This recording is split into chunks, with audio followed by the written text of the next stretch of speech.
আজিৰ সভাত আমাৰ মাজত উপস্থিত অসম চৰকাৰৰ বিত্তমন্ত্ৰী শ্ৰীমতী অজন্তা নেওগ ডাঙৰীয়ানী, অসমৰ বিভিন্ন স্থানত আজি অনুষ্ঠিত সভাত উপস্থিত অসম চৰকাৰৰ সন্মানীয় মন্ত্ৰীসকল, অসম বিধানসভাৰ সন্মানীয় সদস্যসকল, বিভিন্ন স্থানত মুখ্য অতিথি ৰূপে উপস্থিত থকা সাংসদ সদস্যসকল আৰু আমাৰ মুখ্য অতিথিৰ দায়িত্ব বহন কৰা বিশিষ্ট ব্যক্তিসকল, অসম চৰকাৰৰ মুখ্য সচিব ডাঙৰীয়াকে আদি কৰি আমাৰ আজিৰ অনুষ্ঠানত গুৱাহাটী আৰু অসমৰ বিভিন্ন স্থানত সমবেত বিষয়াসকল, আজিৰ সভাত উপস্থিত আই মাতৃসকল আৰু অসমৰ বিভিন্ন স্থানত সমবেত সুধী মণ্ডলী। অসম চৰকাৰৰ বাবে আৰু ব্যক্তিগতভাৱে মই আজি অত্যন্ত আনন্দিত যে আজিৰ পৰা আমি অৰুণোদয় 3 বা যাক আমি চমুকৈ অৰুণোদয় 3.0 বুলি কম, এই আঁচনিখন অসমৰ ৰাইজৰ বাবে সমৰ্পণ কৰাৰ এটা বিৰল সৌভাগ্য আমি সকলোৱে লাভ কৰিছোঁ। 2020-21 চনত অসমৰ বিত্তমন্ত্ৰী ৰূপে কাৰ্যনিৰ্বাহ কৰি থকাৰ সময়ত ৰাজ্যৰ বাজেটত অষ্টাদশ মুকুতাৰ উন্নয়নী মালা হিচাপে প্ৰতি বছৰে আমি 18টা আঁচনি ৰূপায়ণ কৰাৰ বাবে সিদ্ধান্ত গ্ৰহণ কৰিছিলোঁ আৰু সেই সময়তে এই 18খন আঁচনিৰ এক অন্যতম অংগ হিচাপে আমি অৰুণোদয় আঁচনিখনৰ বিষয়েও ঘোষণা কৰিছিলোঁ। আত্মনিৰ্ভৰশীলতা, আত্মবিশ্বাস আৰু সুদৃঢ় লক্ষ্যৰে অসমক পুনৰ উত্থানৰ পথেৰে আগবঢ়াই নিয়াৰ কথা সৰুগত কৰিয়ে আমি অৰুণোদয় আঁচনিখন ৰচনা কৰিছিলোঁ। অৰুণোদয় আঁচনিখন অষ্টাদশ মুকুতাৰ উন্নয়নীমালাৰ সবাতোকৈ আকৰ্ষণীয় মুকুতা হ'ব। পবিত্ৰ সদনৰ মজিয়াত ঘোষণা কৰা সকলো আঁচনিৰ ভিতৰত এই আঁচনিখনেই হ'ব সবাতোকৈ শক্তিশালী আঁচনি। এই ধৰণে 2020-21 চনত মই অৰুণোদয় আঁচনিখনৰ কথা বৰ্ণনা কৰিছিলোঁ। আমি আৰম্ভ কৰিছিলোঁ অৰুণোদয় আঁচনিখন আৰু প্ৰথম অৱস্থাত প্ৰতি মাহে প্ৰত্যক্ষভাৱে আমি 830 টকা দৰিদ্ৰজনৰ বেংক একাউণ্টলৈকে হস্তান্তৰ কৰিছিলোঁ। আজিৰ এই মুহূৰ্তত 24.60 লাখ পৰিয়ালে প্ৰত্যেক মাহৰ 10 তাৰিখে 1250 টকাকৈ নিজৰ বেংক একাউণ্টত অৰুণোদয় ধন পাবলৈ সক্ষম হৈছে। মাননীয় প্ৰধানমন্ত্ৰী নৰেন্দ্ৰ মোদী ডাঙৰীয়াৰ দূৰদৰ্শিতাৰ বাবে অসমত আৰু ভাৰতত জনধন একাউণ্ট, আধাৰ আৰু মোবাইল সংযোগ ব্যৱস্থাৰ আৰম্ভণি কৰা হৈছিল। প্ৰধানমন্ত্ৰী ডাঙৰীয়াই হাতত লোৱা জনধন একাউণ্টৰ বাবে আজি আমি প্ৰত্যেক মাহত 24.60 লাখ পৰিয়াললৈ অৰুণোদয় আঁচনিৰ ধন ৰূপান্তৰ কৰিব পাৰিছোঁ। আমি 830 টকা কেনেকৈ আমি ৰাইজৰ মাজত ভগাই দিয়াৰ চেষ্টা কৰিছিলোঁ। যেতিয়া আমি 830 টকা 2020-21 চনত আৰম্ভ কৰিছিলোঁ, তেতিয়া আমি ভাবিছিলোঁ 830 টকাৰ 400 টকা প্ৰতিটো পৰিয়ালে ঘৰত প্ৰয়োজনীয় হোৱা মেডিচিন, বিশেষকৈ যি ঘৰত বৃদ্ধ আই মাতৃ থাকে, যি ঘৰত বেমাৰী ল'ৰা ছোৱালী থাকে নিৰ্দিষ্টকৈ তেওঁলোকে কিছু টকা পৰিয়ালৰ ঔষধ কিনাৰ বাবে খৰচ কৰিব লাগে। আমি ভাবিছিলোঁ যে 830 টকাৰ 400 টকা আমি স্বাস্থ্যজনিত খৰচৰ বাবে ৰাইজক আগবঢ়াম। 200 টকা আমি প্ৰত্যেকটো পৰিয়ালে যাতে 4 কিলোগ্ৰাম দালি কিনিব পাৰে তাৰ বাবে আমি 50% ৰাজ সাহায্য, 80 টকা ঘৰখনৰ বাবে ক্ৰয় কৰা 4 কেজি চেনিৰ বাবে ব্যয় কৰা মাহিলী খৰচৰ 50%, 150 টকা ফল মূল আৰু শাক পাচলি কিনিবৰ বাবে আমি 830 টকা ৰাইজৰ ওচৰলৈ আগবঢ়াইছিলোঁ। অৰ্থাৎ প্ৰতি কেজি অৰুণোদয় পৰিয়ালে যেতিয়া দালি কিনে তেতিয়া সেই দালিৰ বিপৰীতে আমি 50% অৰ্থাৎ 200 টকা ৰাজ সাহায্য দিওঁ। আমি ধৰি লওঁ যে এটা পৰিয়ালে প্ৰতি মাহত 400 টকাৰ দালি কিনে, 200 টকা ইয়াৰ খৰচ চৰকাৰে দিয়ে। 80 টকা 160 টকাৰ তেওঁলোকে চেনি কিনে, তাৰ 50% অৰ্থাৎ 80 টকা ৰাজ্য চৰকাৰে আগবঢ়ায়। 830 টকাৰ অৰুণোদয়ত দালিৰ খৰচ, চাউলৰ খৰচ, ঔষধৰ খৰচ আৰু 150 টকাৰ বাবে ফল মূল আদিৰ খৰচ জড়িত হৈ থাকে। যেতিয়া কোভিড আহিলে, কোভিডৰ সময়ত আমি চিন্তা কৰিলোঁ যে ৰাইজৰ বিভিন্ন ধৰণৰ খৰচ বাঢ়িছে। আমি 170 টকা আমি কোভিড পুষ্ট পৰিৱেশত ৰাইজক দিয়া আৰম্ভ কৰিলোঁ। কোভিডৰ পিছতো এই 170 টকা আমি প্ৰত্যাহাৰ কৰা নাই। এতিয়ালৈকে এই 170 টকা নিৰন্তৰভাৱে ৰাইজে পাই আছে। 2022 চনত ৰাইজৰ মাজত এটা অভিযোগ আহিলে যে বিদ্যুতৰ খৰচ বাঢ়িছে। তেতিয়া আমি হিচাপ কৰিলোঁ যে এটা পৰিয়ালে বিদ্যুতৰ বাবদ দৰিদ্ৰ পৰিয়ালে কিমান খৰচ কৰে। আমি পালোঁ যে তেওঁলোকে 500 টকা ইলেক্ট্ৰিচিটিৰ কাৰণে খৰচ কৰে, বিদ্যুতৰ মাচুল দিয়াত খৰচ কৰে দৰিদ্ৰ পৰিয়ালে। তেতিয়া আমি ইলেক্ট্ৰিচিটি বৰ্ডক যদি 250 টকা ডাইৰেক্টলি দি দিলোহেঁতেন তেতিয়া ইলেক্ট্ৰিচিটি বৰ্ডে ৰাজ সাহায্য দিব পাৰিলেহেঁতেন। কিন্তু আমি চিন্তা কৰিলোঁ যে প্ৰতিটো পৰিয়ালৰ 500 টকাৰ প্ৰয়োজন নহয়, কোনোবা 200, কোনোবা 300, কোনোবা 400 টকা।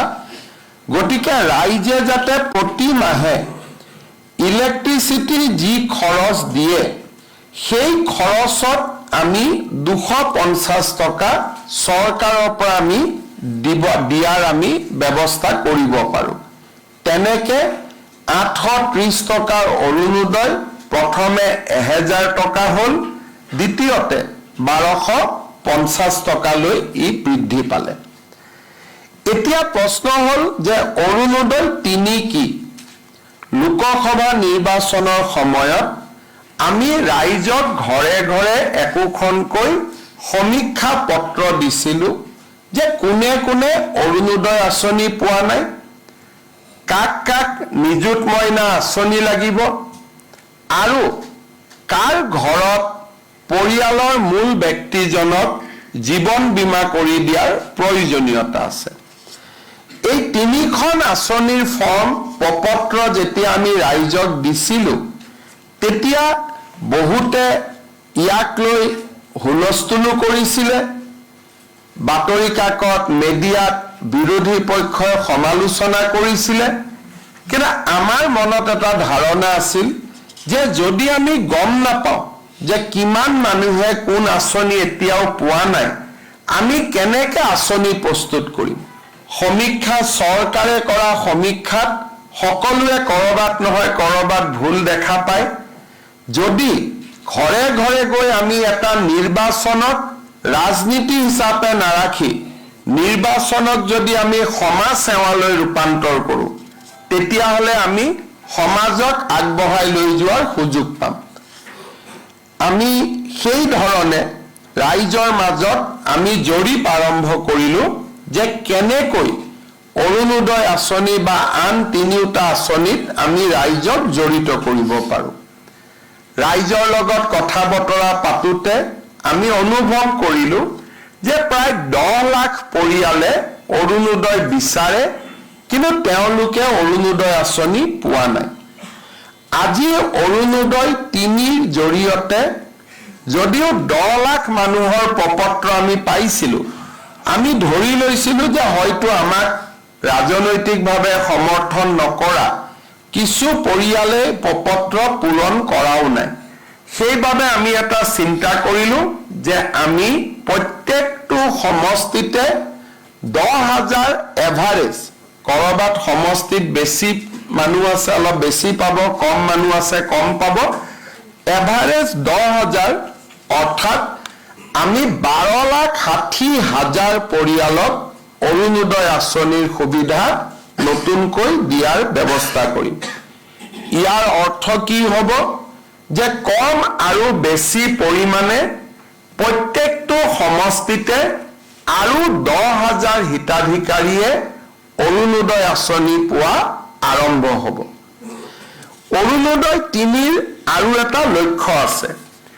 বিভিন্ন সময়ত আমি যেতিয়া অৰুণোদয় আঁচনিৰ হিতাধিকাৰীসকলক ফোন কৰোঁ, বিভিন্নজনে তেওঁলোকৰ টেলিফোন নাম্বাৰটোত ফোন কৰাৰ পিছত তেওঁলোকে কয় যে আমি অৰুণোদয় লাভ কৰি থকা নাই, আমাৰ নম্বৰটো আন কোনোবাই ব্যৱহাৰ কৰিছে। বহুত ক্ষেত্ৰত যি মানুহে বা পৰিয়ালে অৰুণোদয় পোৱাৰ পিছত অসমৰ বাহিৰলৈ বিভিন্ন কাৰণত গুচি গৈছে, আমি বেংকৰ একাউণ্টৰ পৰা দেখা পাওঁ যে আমাৰ অৰুণোদয় ধন কেতিয়াবা অসমৰ বাহিৰত বাস কৰা লোকেও লাভ কৰে। হয়তো অৰুণোদয় প্ৰথম পোৱাৰ অৱস্থাত তেওঁলোক অসমত আছিল, এতিয়া ট্ৰান্সফাৰ হ'ল বা কৰ্মসূত্ৰে আন জাগালৈ গ'ল, কোনোবা ফেক্টৰীত কাম কৰি আছিল, এতিয়া তেওঁলোক বাহিৰলৈ গ'ল। বাহিৰৰ স্থানতো অৰুণোদয় ধন হস্তান্তৰিত হয়। আৰু এটা কথা আমি দেখা পালোঁ যে আধাৰৰ লগত যদি আমি ইয়াক লিংক নকৰোঁ, তেতিয়াহ'লে এই ব্যক্তিজন অৰুণোদয় হিতাধিকাৰীজনৰ প্ৰত্যেকজনৰ বিপৰীতে আমাক যদি কোনোবাই ডাটা সোধে, হয়তো বিধানসভাত কেতিয়াবা আমি পৰিসংখ্যাও দিব নোৱাৰিম, কাৰণ কেতিয়াবা কোনোবাই ভুৱা নামতো বেংক একাউণ্ট সৃষ্টি কৰি অৰুণোদয় ধন লৈ থাকিব পাৰে। অৰুণোদয় 3ৰ উদ্দেশ্য হ'ল অৰুণোদয় 1 আৰু অৰুণোদয় 2ত আমি যিসকল হিতাধিকাৰীক দিছিলোঁ আৰু নতুনকৈ যি প্ৰত্যেক সমষ্টিতে কম বেছি পৰিমাণে 10,000 হিতাধিকাৰী আমি নতুনকৈ দিম, এই গোটেইখিনিক আধাৰৰ লগত লিংকেজ কৰা। এতিয়া মানুহে ক'ব যে আমি আধাৰৰ আকৌ কোনোবা লাইনত যাব লাগিব নেকি, আধাৰ বিচাৰিব লাগিব নেকি? আমি ৰাইজক সেই কষ্টটো দিব খোজা নাই, কাৰণ আজিৰ দিনত অসমত যি পৰিয়ালৰে ৰেচন কাৰ্ড আছে, তেওঁলোকে আধাৰ অলৰেডি ৰেচন কাৰ্ডখন আধাৰৰ লগত সংযোজিত কৰি থৈ দিছে। 2 বছৰ আগতেই আমি সেই কাম সমাপন কৰিছিলোঁ। আজিকালি কোনেও ৰেচন কাৰ্ড নাপায় যদিহে আধাৰ নাথাকে, আধাৰৰ লগত লিংকেজ হয় আৰু ই-পজ বুলি মেচিনটোত চিনমোহৰ মাৰিলেহে ৰেচন কাৰ্ড পাব পাৰে। আৰু সেইকাৰণে আমি এইবাৰ অৰুণোদয় 3 আঁচনিটো ৰেচন কাৰ্ডৰ লগত আমি জড়িত কৰিব খুজিছোঁ। অৰ্থাৎ ৰেচন কাৰ্ডৰ নম্বৰ থাকিলেহে অৰুণোদয় পাব। কোনোবাই ক'ব পাৰে যে বাবা মোৰ ৰেচন কাৰ্ড নাই, সেইকাৰণে আজি আমি 19 লাখ লোকক নতুনকৈ ৰেচন কাৰ্ড দিয়াৰ আঁচনিখনো আৰম্ভ কৰিছোঁ। অৰ্থাৎ আজিৰ দিনটোত আমি ৰাজ্যজুৰি 19 লাখ পৰিয়ালক 19,92,167 জন ব্যক্তিক পৰিয়াল বুলি হিচাপ কৰিলে 4 দি হৰণ কৰিব লাগিব, 5 দি হৰণ কৰিব লাগিব, কিন্তু প্ৰায় 20 লাখ ব্যক্তিক আজি আমি ৰেচন কাৰ্ড দিয়াৰো কাম হাতত ল'ম আৰু এই ৰেচন কাৰ্ডখিনি দিয়াৰ পিছত অসমত ৰেচন কাৰ্ড পোৱা ব্যক্তিৰ সংখ্যাও প্ৰায় 2 কোটি 60 লাখলৈ বৃদ্ধি হ'ব। তাৰ মানে ৰেচন কাৰ্ড নোহোৱা পৰিয়াল এতিয়া অসমত দুখীয়া পৰিয়াল খুব কমেই থাকিব। যিসকলে অৰুণোদয়ত আবেদন কৰিব কিন্তু মোৰ ৰেচন কাৰ্ড নাই তেওঁলোকে প্ৰথমতে ৰেচন কাৰ্ডখন ল'ব। ৰেচন কাৰ্ডখন লোৱাৰ পিছতহে অৰুণোদয় ল'ব, কাৰণ অৰুণোদয় ল'বৰ কাৰণে ৰেচন কাৰ্ড লাগিবই। সেইকাৰণে আজি আমি অকল অৰুণোদয় 3.0 আৰম্ভ কৰা নাই, 20 লাখ লোকক ৰেচন কাৰ্ড দিয়াৰ আঁচনিও আজি আমি সমান্তৰালভাৱে আমি আৰম্ভ কৰিছোঁ। এতিয়া মই ৰেচন কাৰ্ড কেনেকৈ পাব লাগে তাৰ বিষয়ে চমুকৈ ক'ম যে যি পৰিয়ালৰ বাৰ্ষিক উপাৰ্জন 4 লাখতকৈ কম আৰু চৰকাৰী চাকৰি তেওঁলোকৰ পৰিয়ালত নাই তেওঁলোকে ৰেচন কাৰ্ড পাব পাৰে। গতিকে আজি যিসকল লোকৰ হাতত ৰেচন কাৰ্ড নাই তেওঁলোকক মই পৰিয়াল পৰিচয় পত্ৰৰ বাবেও আবেদন কৰিবৰ বাবে আহ্বান জনাম। আজিৰ পৰা আমি সেই কাৰ্যসূচীও আৰম্ভ কৰিছোঁ। এতিয়া অৰুণোদয় 3 আমি কেনেকৈ গঠন কৰিব খুজিছোঁ। অৰুণোদয় 1 আৰু 2 যোনে হিতাধিকাৰী আছিল তেওঁলোকে অৰুণোদয় 3ৰ বাবে নতুনকৈ আবেদন কৰিব লাগিব। আমি জিলাক কৈছোঁ যে 1 আৰু 2ত পাই থকা হিতাধিকাৰীক 3টো ল'ব, কিন্তু যদি ৰেচন কাৰ্ডখন নাই নাপাব, যদি পৰিয়ালত চাকৰি হৈ গ'ল নাপাব, যদি আমাৰ 4 চকীয়া ঘৰত বাহন হৈ গ'ল নতুনকৈ কিনিলোঁ তেতিয়া আমি নাপাম। এই বিষয়ে মই আপোনালোকক বুজাব খুজিছোঁ যে অৰুণোদয় 3টো পাবৰ কাৰণে আমি কি কৰিব লাগিব। মই প্ৰথমতে কৈছিলোঁ যে 10,000 কৰি আমি এটা সমষ্টিত অৰুণোদয় নতুন হিতাধিকাৰী দিম আৰু পুৰণা হিতাধিকাৰীখিনিও সংখ্যাটো থাকি যাব। তাৰ মানে এতিয়া আমাৰ গোটেইখিনি যদি আমি হিচাপ কৰোঁ পুৰণা আৰু নতুন টোটেল 37,20,000 পৰিয়ালে অৰুণোদয় আঁচনি লাভ কৰিব অৰুণোদয় 3.0 নতুন আৰু পুৰণা মিলি। আৰু ইয়াত যদি আমি 126 দি হৰণ কৰোঁ কম বেছি পৰিমাণে 30,000 পৰিয়ালে প্ৰতি সমষ্টিতে অৰুণোদয় লাভ কৰিব। আমাৰ এখন জিলা পৰ্যায়ৰ কমিটি আছে, তেওঁলোকে জিলাত বহি যোন সমষ্টিত জনসংখ্যা বেছি তাত অৰুণোদয় বেছি দিব, যোন সমষ্টিত জনসংখ্যা কম তাত অৰুণোদয় কম দিব। মই কাৰ্বি আলং জিলাৰ নতুন এটা সমষ্টি হৈছে, তাত আমাৰ সৰ্বমুঠ লোক আছে 90,000। আনহাতে আমাৰ অসমত আন কিছুমান সমষ্টি আছে যাৰ ভোটদাতা 3 লাখ। গতিকে 3 লাখ আৰু 80,000 দুইটাতে আমি এটা সামঞ্জস্য বহাব লাগিব আৰু সেইকাৰণে এভাৰেজ 30,000, কিন্তু কোনোবা সমষ্টিত 28,000, কোনোবা সমষ্টিত 32,000 লোকেও অৰুণোদয় পাব। জিলা পৰ্যায়ৰ কমিটিখনে এই টাৰ্গেট বিতৰণ কৰিব। ইয়াৰ পিছত জিলা সমিতিয়ে প্ৰত্যেকটো ভোট কেন্দ্ৰলৈ এই টাৰ্গেট বিতৰণ কৰিব। অৰ্থাৎ 30,000 জালুকবাৰী সমষ্টিত যদি অৰুণোদয়, মোৰ ভোটাৰ লিষ্টত ভোট গ্ৰহণ কেন্দ্ৰ আছে 200টা। এই 200টা ভোট গ্ৰহণ কেন্দ্ৰত জনসংখ্যা অনুসৰি আৰু দুখীয়া মানুহৰ পৰিৱেশ পৰিস্থিতি অধ্যয়ন কৰি প্ৰত্যেকটো বুথত সমান নহয় সমানুপাতিকভাৱে জিলা পৰ্যায়ৰ কমিটিয়ে প্ৰত্যেকটো বুথৰ বাবে অৰুণোদয় হিতাধিকাৰীৰ সংখ্যা আবণ্টন কৰিব। সমান নহয় বুলি মই কিয় ক'লো, কোনোবা ভোট গ্ৰহণ কেন্দ্ৰত 300 ভোট থাকে, কোনোবা ভোট গ্ৰহণ কেন্দ্ৰত 1000 ভোট থাকে।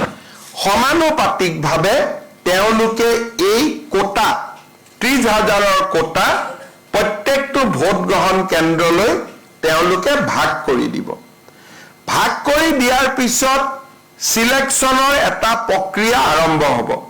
পঞ্চায়ত বৰ্তমান নাই কাৰণে আমি জিলা উপায়ুক্তক দায়িত্ব দিছোঁ যে আপোনালোকে গাঁও পঞ্চায়তৰ সেক্ৰেটাৰী আৰু 4জন মনোনীত ব্যক্তিক লৈ গাঁও সভাখন পৰিচালনা কৰিব। এতিয়া অৰুণোদয় পাবৰ কাৰণে আমাৰ মানদণ্ড কি হ'ব? সকলোৱে আবেদন কৰিব। আমি কাক অৰুণোদয় দিম? প্ৰথম অৰুণোদয় পাবৰ কাৰণে মোৰ এখন ৰেচন কাৰ্ড থাকিব লাগিব। যাৰ ৰেচন কাৰ্ড নাই সি ৰেচন কাৰ্ড বনাই ল'ব, কিন্তু ৰেচন কাৰ্ড থাকিবই লাগিব যাতে লাহে লাহে আমি ৰেচন কাৰ্ডৰ লগত অৰুণোদয় আমি সামঞ্জস্য ৰাখিব পাৰোঁ। বিধানসভাটো প্ৰশ্ন কৰিলে আমি তেওঁৰ ডিটেইলছ দিব পাৰোঁ, কাৰণ ৰেচন কাৰ্ডত দেউতাক, মাক, এড্ৰেছ আৰু আধাৰৰ লগত ৰেচন কাৰ্ডখন জড়িত হৈ আছে। তাৰমানে অসমত অৰুণোদয় 3.0 ৰেচন কাৰ্ড, আধাৰ, অৰুণোদয় এটাই ডাটাবেছ হ'ব। আমি লগে লগে যোনে যি প্ৰশ্ন কৰে আমি লগে লগে উত্তৰ আমি দিব পাৰিম। অৰুণোদয় পাবৰ কাৰণে আমি কি কৰোঁ? প্ৰথম অৰুণোদয় আমি কাক দিওঁ যে গাঁওখনত গোটেই মানুহ বহিলে, মিটিং হ'ল যে আমাৰ গাঁৱত 100 অৰুণোদয় আহিছে, আমি কেনেকৈ বিতৰণ কৰিম। বহুত সময়ত বহুত মহিলাই মোক কয়, বাবা মই অৰুণোদয় পোৱা নাই। কোনোবাই কয় মই অৰুণোদয় পাইছোঁ, কোনোবাই কৈছে মই ধনী মানুহে অৰুণোদয় পালে, দুখীয়াই পোৱা নাই। মই ইলেকশ্যন মিটিঙত গ'লে মানুহে এনেকুৱা বহুত অভিযোগ কৰে। আজি অসমৰ সকলো জাগাতে 2000, 3000, 5000 মানুহ বহি আছে, বিশেষকৈ আই মাতৃসকল বহি আছে অৰুণোদয়ৰ বিষয়ে শুনিবৰ কাৰণে। মই বুজাই দিব খুজিছোঁ যে অৰুণোদয় কোনে কোনে পাব লাগে। প্ৰথম অৰুণোদয় পাব কোনে লাগে? বিধৱা মহিলাগৰাকী, অৰ্থাৎ যি পৰিয়ালত বিধৱা মহিলা আছে সেই পৰিয়ালে অৰুণোদয় আঁচনি পাব লাগে। যদি কোনোবা পৰিয়ালত 45 বছৰৰ ওপৰৰ অবিবাহিতা ছোৱালী আছে সেই পৰিয়ালটোৱেও অৰুণোদয় পাব লাগে। কোনোবা পৰিয়ালত যদি বিবাহ বিচ্ছেদ হোৱা মহিলা আছে সেই পৰিয়ালটোৱেও অৰুণোদয় পাব লাগে। কোনোবা পৰিয়ালত যদি স্বামীয়ে বিবাহ বিচ্ছেদ আইনমতে দিয়া নাই কিন্তু এৰি থৈ গুচি গ'ল, তেনেকুৱা মহিলা থকা পৰিয়ালত অৰুণোদয় পাব লাগে। এইটো হ'ল অৰুণোদয় প্ৰথম নিয়ম। দ্বিতীয় অৰুণোদয় কোনে পাব লাগে? কাৰোবাৰ ঘৰত যদি তৃতীয় লিংগৰ ব্যক্তি আছে, পুৰুষ আৰু মহিলাৰ পিছত আৰু এটা লিংগ থাকে উভয় লিংগ, উভয় লিংগ থকা পৰিয়ালতো অৰুণোদয় আমি দিব লাগে।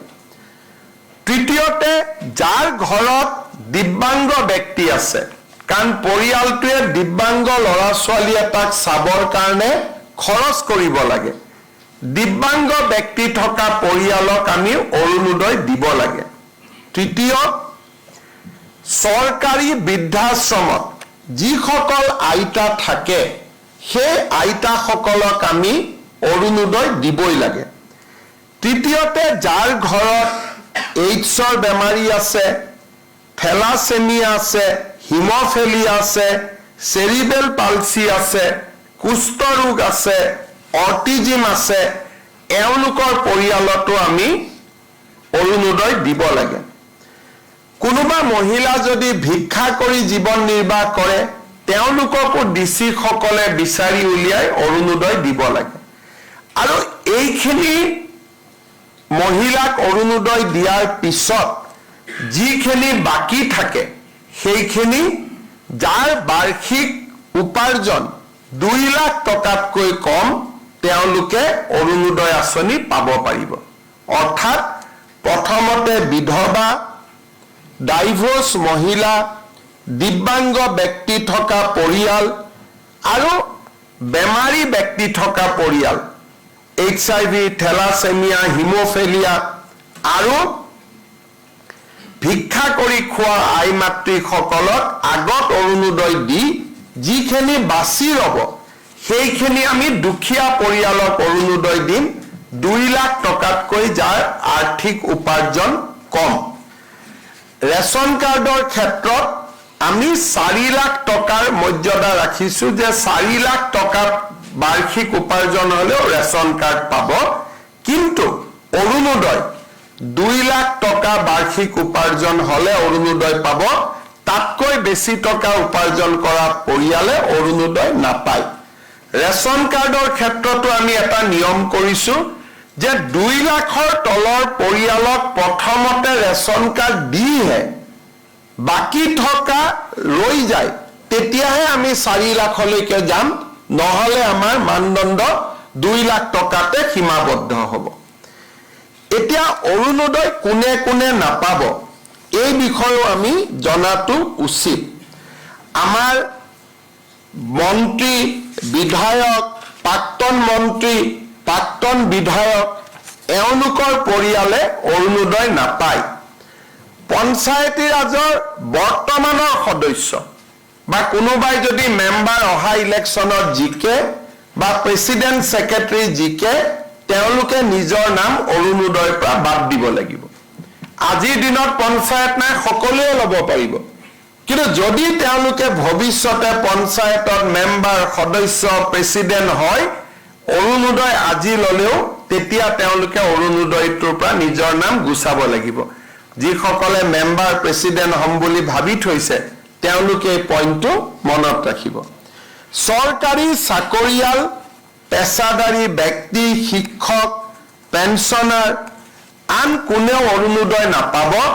আনকি অংগনবাদী কৰ্মী, আশা ৱৰ্কাৰেও অংগনবাদী আমাৰ অৰুণোদয় নাপাব।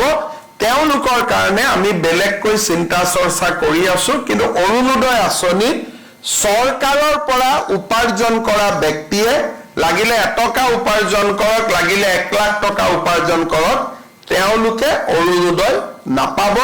এইটো হ'ল অৰুণোদয় নিয়ম। ঠিকাদাৰে অৰুণোদয় নাপাব। আৰু অৰুণোদয় আমাৰ যাৰ ঘৰত 4 চকীয়া বাহন আছে, 15 বিঘাতকৈ বেছি মাটি আছে, এই ধৰণৰ কেইবাটাও নিয়ম কৰা আছে, যোনে অৰুণোদয় আঁচনি নাপাব।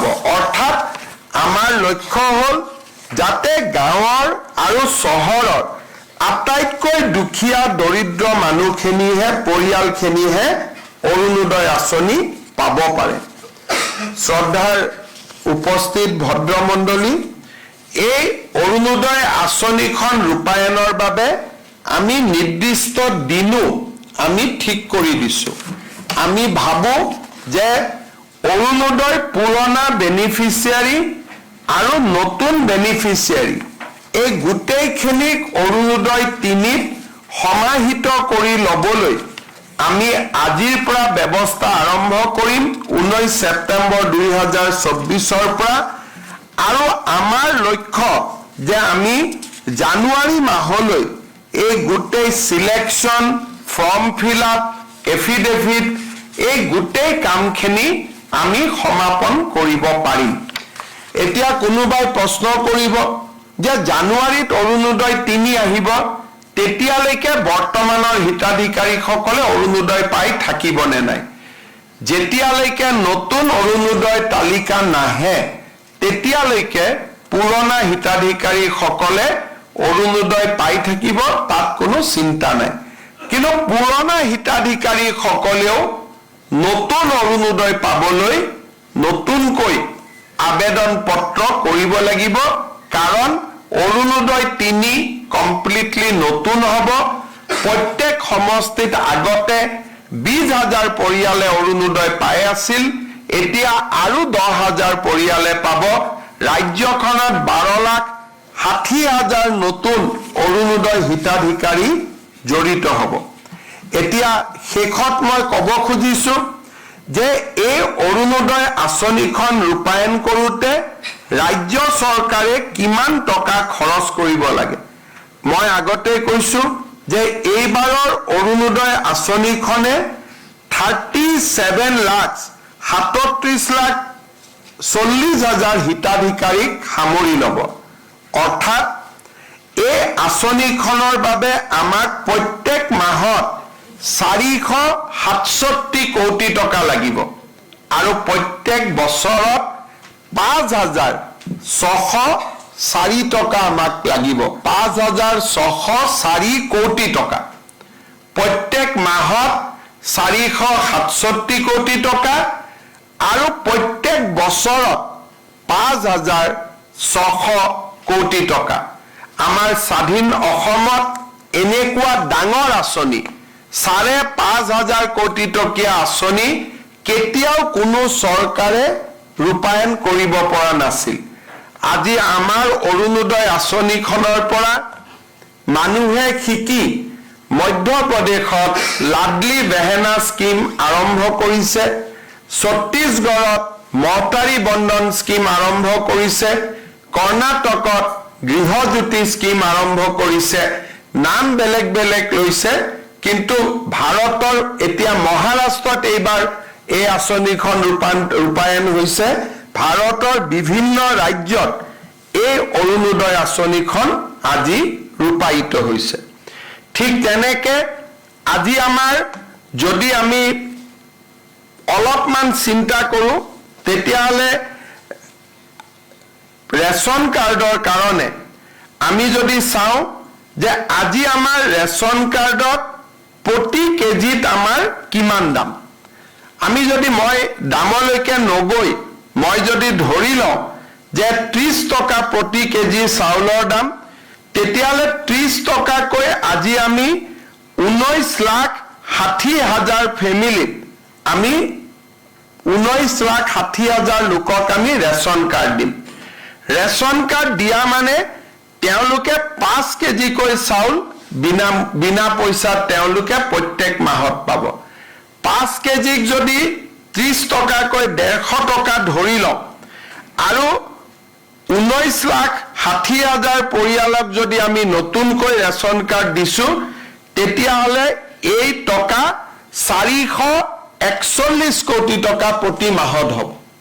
আপোনালোকে খালি এটা নহয় 44 কোটি টকা প্ৰতি মাহত যাবগৈ। আৰু যদি 2,85,60,000 লাখ লোকক ধৰি লওঁ, কিমান টকা হ'ব পাৰে 150 টকাকৈ প্ৰতি মাহত পূৰণ কৰিলে আপোনালোকে নিজে চিন্তা কৰি চাব পাৰে। দুখীয়া দৰিদ্ৰ মানুহক আজি আমি 3টা সহায় ডাইৰেক্টলি কৰিছোঁ, যি আগত কেতিয়াও সম্ভৱ হোৱা নাছিল। অৰুণোদয় 1,260 টকা, চাউলৰ বাবদ প্ৰায় 200 টকা, আৰু চিকিৎসাৰ কাৰণে আয়ুষ্মান ভাৰত আয়ুষ্মান অসম কাৰ্ডৰ জৰিয়তে বছৰি 5 লাখ টকা। আগতে দুখীয়া মানুহক এই ধৰণে ডাইৰেক্টলি সহায় কৰাৰ চৰকাৰৰ হাতত কোনো আঁচনি নাছিল। মই বৃদ্ধ পেঞ্চন বিধৱা পেঞ্চনৰ কথা নকওঁৱেই। 3টা ডাঙৰ আঁচনি, ৰেচন কাৰ্ড, আয়ুষ্মান ভাৰতৰ কাৰ্ড, কাৰণ ৰেচন কাৰ্ডখন দেখুৱালে আয়ুষ্মান ভাৰতো আমি চিকিৎসা কৰিব পাৰোঁ। 5 লাখ টকাৰ বছৰি ৰেচন কাৰ্ডত 5 কেজি চাউল আৰু 1,260 টকা 1,250 টকাৰ অৰুণোদয়। 3টা প্ৰত্যেক মাহত আমাৰ চৰকাৰে দুখীয়া দৰিদ্ৰ মানুহক ডাইৰেক্টলি আজি সেৱা কৰিব পাৰিছে। বেমাৰ হ'লে এতিয়া মাটি বিক্ৰী কৰিব নালাগে, মধ্যভোগীৰ পৰা টকা সুদত ল'ব নালাগে। 5 লাখ টকালৈ আমাৰ মেডিকেল কলেজতে হওক ডিষ্ট্ৰিক্ট হস্পিটালতে হওক আমি চিকিৎসা কৰিব পাৰোঁ। চাউল মুঠিৰ বাবে ৰেচন কাৰ্ডখনৰ আমি সহায় ল'ব পাৰোঁ আৰু 1,250 টকা অৰুণোদয়েৰে বিদ্যুতৰ মাচুল, দালি, চাউল আৰু সৰু সুৰা চিকিৎসাৰ খৰচৰ ব্যয় আমি বহন কৰিব পাৰোঁ। আৰু চৰকাৰে এই কামবোৰ কৰি থকাৰ কাৰণে আজি আমাৰ ৰাজ্যখনৰ 80 লাখ পৰিয়াল দৰিদ্ৰতাৰ সীমাৰেখাৰ পৰা বাহিৰলৈ আহিব পাৰিছে। মই পুনৰ এবাৰ অসম চৰকাৰৰ বিত্ত বিভাগ মন্ত্ৰী অজন্তা নেওগ ডাঙৰীয়ানী আৰু অসম চৰকাৰৰ খাদ্য আৰু অসামৰিক যোগান বিভাগ মন্ত্ৰী ৰঞ্জিত দাস বিষয়াবৰ্গ আৰু এই অৰুণোদয় আঁচনি ৰূপায়ণৰ লগত জড়িত হৈ পৰা সকলো চৰকাৰী বিষয়া কৰ্মচাৰীক মই আজিৰ এই দিনটোত অভিনন্দন জনাইছো। ছেপ্টেম্বৰৰ 19 তাৰিখে এই কাম হাতত লৈছো। নৱেম্বৰৰ ভিতৰত ৰেচন কাৰ্ড দিয়া আমি শেষ কৰিব লাগিব আৰু জানুৱাৰী মাহৰ ভিতৰত আমি অৰুণোদয় হিতাধিকাৰীৰ নিৰ্বাচনৰ প্ৰক্ৰিয়া আৰু ফৰ্ম ফিল আপ এফিডেভিট পৰ্টেললৈ নাম অনা এই গোটেই প্ৰক্ৰিয়াবিলাক আমি সমাপন কৰিব লাগিব। লোকসভা নিৰ্বাচনত অৰুণোদয়ক লৈ মই প্ৰতিশ্ৰুতি দিছিলো 100 দিনৰ ভিতৰতে নিৰ্বাচন হৈ যোৱাৰ 100 দিনৰ ভিতৰতে এই প্ৰতিশ্ৰুতি আজি আমি পূৰণ কৰিবলৈ পাই সঁচাকৈয়ে গৌৰৱ অনুভৱ কৰিছো। শেষত মই এটা বিষয়কৈ সামৰণি মাৰিছো। যোৱা মাহত আমি এই ধৰণে নতুন এটা আঁচনিৰ কাম হাতত লৈছিলো, সেইটো হ'ল নিযুত মইনা আঁচনি। এতিয়া আমি আপোনালোকক জনাব খুজিছো এই নিযুত মইনা আঁচনিৰে যিবিলাকে এইবাৰ কলেজত নাম লগাইছে তেওঁলোকক 1000 আৰু 1250 টকা মাহিলী আৰু ইউনিভাৰ্চিটিত নাম লগোৱা ছোৱালীসকলক আমি 2500 টকা আমি দিয়াৰ বাবে প্ৰতি মাহত সিদ্ধান্ত লৈছিলো। আমি আবেদন প্ৰায় সেকেন্ডাৰী পৰ্যায়ত আৰু গোটেইখিনি মিলি ডিগ্ৰী ইউনিভাৰ্চিটি মিলি আমি 1,60,000 ছোৱালীৰ নিযুত মইনা আঁচনিৰ বাবে আমি আবেদন পাইছিলো আৰু 10 অক্টোবৰৰ আগতে নিযুত মইনা আঁচনিৰো আমি প্ৰথম ইনষ্টলমেন্ট বিতৰণ কৰাৰ কাম আমি আৰম্ভ কৰিম। তাৰ বাবেও আমাৰ প্ৰক্ৰিয়া আৰম্ভ হৈছে। অৰ্থাৎ ইলেকশ্যনৰ এসপ্তাহৰ 100 দিনৰ ভিতৰতে আমাৰ অৰুণোদয় নিযুত মইনা আঁচনিৰ প্ৰতিশ্ৰুতি আমি পূৰণ কৰিলো আৰু অহা বছৰ যি আমি আৰু 2025 চন 24 চন এই সময়ছোৱাৰ ভিতৰত বাকি যিটো প্ৰতিশ্ৰুতি আছিল জীৱন বীমা এক্সিডেন্ট বীমা এই ক্ষেত্ৰতো আমি কাম হাতত ল'ম। মই পুনৰ এবাৰ সকলোকে শুভেচ্ছা জনাইছো। আমাৰ আজি বহুত গৰমো আছে, গৰমৰ মাজতো মই টিভি স্ক্ৰীনত দেখা পাইছো অসমৰ বিভিন্ন স্থানত আই মাতৃসকল উৎসাহেৰে সৈতে ইয়াতে থিয় হৈছে আৰু মিটিঙলৈকে আহিছে। প্ৰায় 36 ডিগ্ৰী গৰম আছে দিছপুৰত, গাঁৱততো আৰু গৰম হ'ব। তথাপিতো আপোনালোক ইয়াত আহি সকলো উপস্থিত হৈছে। মই সকলোকে মোৰ ফালৰ পৰা অভিনন্দন জনাইছো আৰু অৰুণোদয় 3 আঁচনিখন যাতে সফল হয় তাৰ বাবে সকলোৰে সহযোগিতা কামনা কৰি মই মোৰ বক্তব্যৰ সামৰণি মাৰিছো। ধন্যবাদ। জয় হিন্দ, বন্দে মাতৰম।